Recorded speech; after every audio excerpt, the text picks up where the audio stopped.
Kochi mayor മിനിമോൾക്കും Vypin MLA Tony ചമ്മണിക്കുമെതിരെ arrest warrant. പോലീസിനെ അറസ്റ്റ് ചെയ്ത് ഹാജരാക്കാൻ നിർദ്ദേശം നൽകി Ernakulam additional chief judicial magistrate കോടതി. മുൻ സർക്കാരിനെതിരെ സമരം നടത്തിയ കേസിൽ തുടർച്ചയായി ഹാജരാകാതിരുന്നതിലാണ് അറസ്റ്റ് വാറണ്ട്. സഹിൻ ആന്റണിയാണ് വിവരങ്ങളുമായി ചേരുന്നത്. സഹിൻ, നിയമപരമായി അറസ്റ്റ് വാറണ്ട് വരേണ്ട ഒരു സാഹചര്യം തന്നെയാണ്.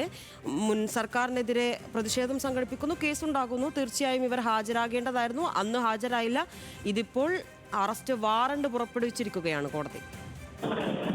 തീർച്ചയായിട്ടും ഇത് അറസ്റ്റ് വാറന്റാണ് നിലവിലുണ്ടായിരിക്കുന്നത്. അത് കൊച്ചി മേയർ മിനിമോൾക്കും ഒപ്പം തന്നെ വൈപ്പിൻ എം.എൽ.എ ടോണി ചമ്മണി, കൂടാതെ KPCC സെക്രട്ടറി ആയിട്ടുള്ള തമ്പി സുബ്രഹ്മണ്യം, ഈ 3 പേർക്കെതിരെയാണ് കോടതി അറസ്റ്റ് വാറന്റ് പുറപ്പെടുവിച്ചിരിക്കുന്നത്.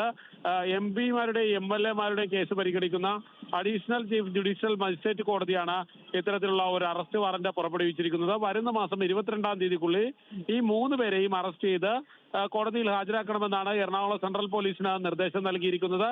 മുൻ സർക്കാരിനെതിരെ ഇവർ സമരം നടത്തി, അതിൽ കേസുണ്ടായിരുന്നു. എന്നാൽ പിന്നീട് ഇവർ കോടതിയിൽ ഹാജരാകാൻ തയ്യാറായിട്ടില്ല. പല ഘട്ടങ്ങളിലും പ്രതികൾ കോടതിയിൽ ഹാജരായിട്ടില്ല. ഇതേ തുടർന്നായിരുന്നു, ഈ സമൻസ് കൈപ്പറ്റാത്തതിനെ തുടർന്നായിരുന്നു പ്രതികൾക്ക് ഇപ്പോൾ അറസ്റ്റ് വാറന്റ് പ്രതികൾക്ക് നേരെ ഉണ്ടായിരിക്കുന്നത്. ഇവരെ പിടികൂടി കോടതിയിൽ ഹാജരാക്കാനാണ് നിർദ്ദേശം നൽകിയിരിക്കുന്നത്. ശരി, നന്ദി സഹിൻ ആന്റണി വിവരങ്ങൾക്ക്.